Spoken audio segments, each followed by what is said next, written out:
creerlo, ¿no? Cuesta verlo. Parece que pueda ser una formación natural que haya sido modificada. Parece que el hombre ha hecho algo ahí. Que alguien aprovechara esta piedra que se la encuentra rota para construir un muro, puede ser. Each stone raises new questions. Although they appear to have been formed geologically, it's possible they were later used as building materials. Es completamente nuevo. Cuando analizamos yacimientos del entorno de Doñana, vemos que muchas de estas rocas y de rocas de otro tipo cuadrangulares han sido reutilizadas en la construcción. If the stones were transported and used as building blocks, the most likely location for a construction site is under the Doñana mudflats. For 3 days now, the team has been conducting advanced imaging across the geometric patterns first seen in the aerial photographs. Let's get Juan over here. Just let him look at this. This is the big circle. Any structures below the soil will show up as distinct breaks in the so-called density and conductivity graph. If there are evenly spaced breaks that match the circular patterns on the surface, it will be strong evidence that there are buried structures under the mud that could be the city of Atlantis. Okay, so here's the results of the electrical imaging across the large circle that's particularly reminiscent of Plato's description of Atlantis. The section's 160 meters long and 12 meters deep. We have breaks here and breaks again at 60 meters. 60 meters. The results look positive. The images show breaks consistent with the circular patterns seen from above. In my view, the pattern of resistivity to electricity matches the pictures, matches the shape of the borders of the features. We can explain the circles because they really are there. There is some kind of representation in the soil. It look like this. If a city was suddenly buried here, all of the organic material associated with that civilization would also be trapped. Over the centuries, this material would decompose and produce gas. While retrieving core samples, the team taps into just that. But isn't this the most exciting feature? We have a mysterious methane layer that could indicate flora and fauna and human activity that were sealed in one single layer in a catastrophic event. Freund is feeling optimistic. Early lab results from the finds at the Doñana mudflats are in, and so far they look positive.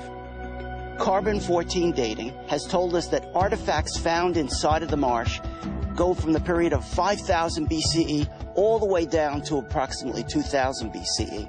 We have a coring that tells us there was a deep water port that continued in to the center of this marsh. Electrical resistivity tomography identifies that there were actual signatures of walls that were located below the surface.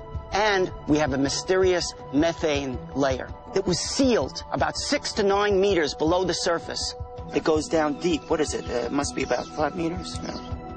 Methane is created by the decomposition of organic matter.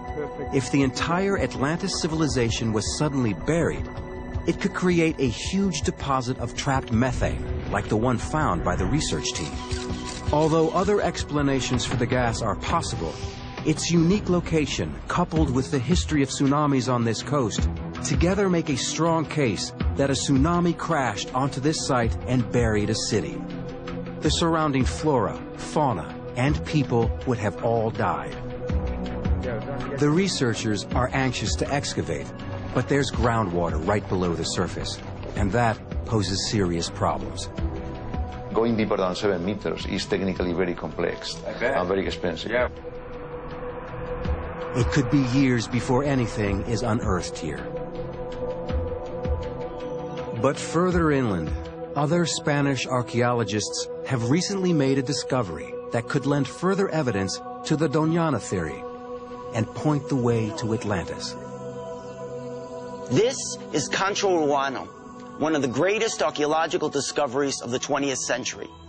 In the 1970s and 1980s, archaeologists discovered a series of different villages that preserved Tartessan culture. This Tartessan culture was so different than all the other culture around it. It was the culture of the South. Freund believes Tartessan culture was really Atlantean culture. But these 2,500-year-old ruins are 125 miles from the coast, a long way from home. Why did they come here? Some cataclysmic event on the coast pushed them out of their homes in the 9th century. Freund believes this place is not the remains of a once bustling village. Rather, it's a memorial to the lost kingdom of Atlantis. He calls it a ritual city and says that this site is actually a miniature replica of Atlantis, built in homage.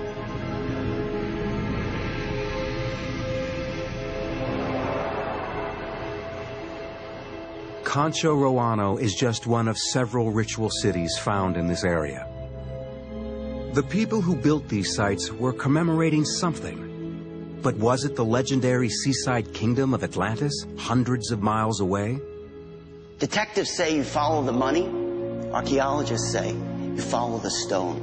Slate is the key. This room is paved with slate. This slate room may have been the residence of the high priest for the entire memorial city. And slate is not indigenous to this area, but 250 kilometers to the south on the coast, it's very famous. The people would have brought slate all the way up to this Concho Roano site.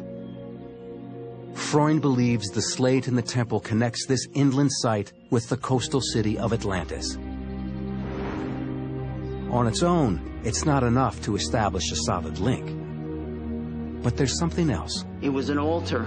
A secret symbol that helps make his case.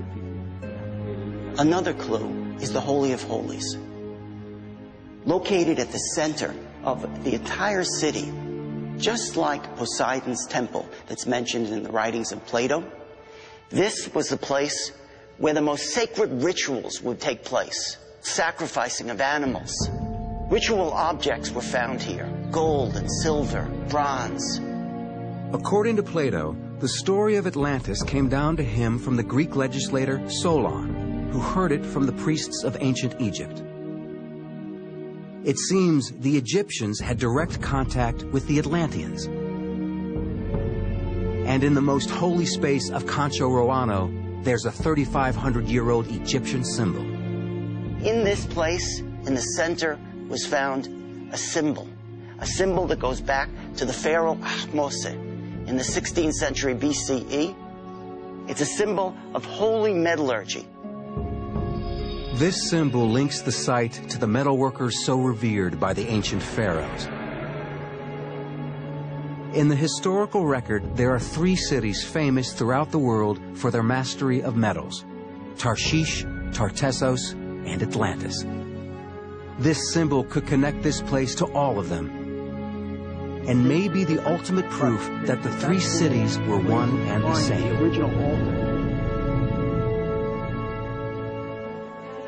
But there's one more piece of evidence connecting Concho Roano to Atlantis.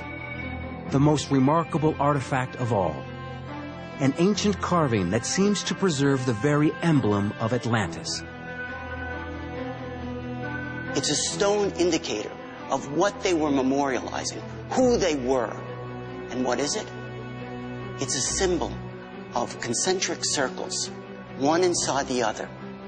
And they're found right at the threshold. At the entrance of Concho Roano and in many other ritual cities are large stone stelae. As you would come up to the city, you would see this standing stone in front of a warrior with his sword drawn, and here we have the concentric circles of the city that he's guarding.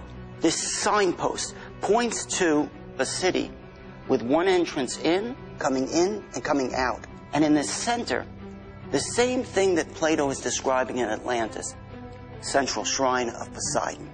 It's their memory of the past. And the symbols that we find on this is the way they remember Atlantis.